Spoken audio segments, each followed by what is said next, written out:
Good morning students. जैसा कि आप सभी जानते हैं कि आज से हमारा SA1 का सिलेबस स्टार्ट हो रहा है, तो उसमें हमारा रीडर का 4th लेसन है मशीनी मानव। मशीनी मानव रोबोट को बोलते हैं जो मनुष्य द्वारा निर्मित है। मशीनी मानव रोबोट मनुष्य के श्रम का भार कम करने के लिए विज्ञान की सहायता से मनुष्य द्वारा निर्मित किए गए हैं, अर्थात बनाए गए हैं। ये आज्ञाकारी होने के साथ साथ अपने कार्य को पूरी लगन और सावधानी से करते हैं। इस पाठ में रचनाकार ने मशीनी मानव के जगत की कल्पना की है कि यदि पृथ्वी पर केवल मशीनी मानव ही बच जाएं तो क्या होगा। लोगों ने समाचार में पढ़ा तो किसी को पर विश्वास नहीं आया। समाचार क्या था कि एक देश के वैज्ञानिकों ने एक ऐसे मशीनी आदमी का आविष्कार कर लिया है जो आम आदमी से 100 गुना ज्यादा सोच सकता है और 100 गुना तेजी से अपनी सोच के अनुसार काम कर सकता है।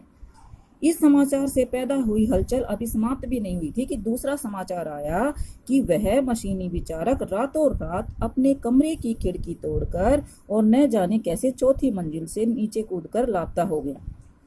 चारों तरफ हलचल मच गई, पुलिस की गाड़ियां दौड़ाई गई, जगह जगह टेलीफोन किए गए, रेडियो और टेलीविजन से घोषणाएं की गई। उसे पकड़ने के लिए एक बड़ा सा पुरस्कार भी रखा, पर मशीनी विचारक एक बार जो मंजिले से कूदकर गायब हुआ तो फिर किसी के हाथ नहीं आया।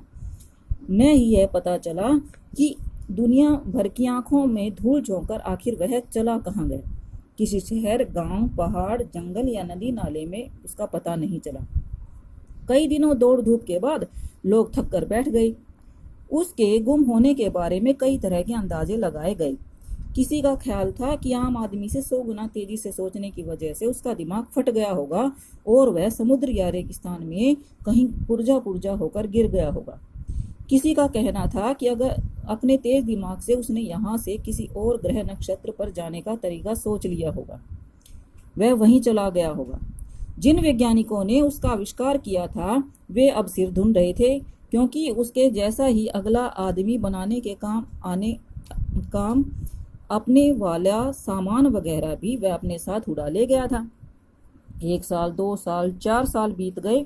लोग उस बात को लगभग भूल गए।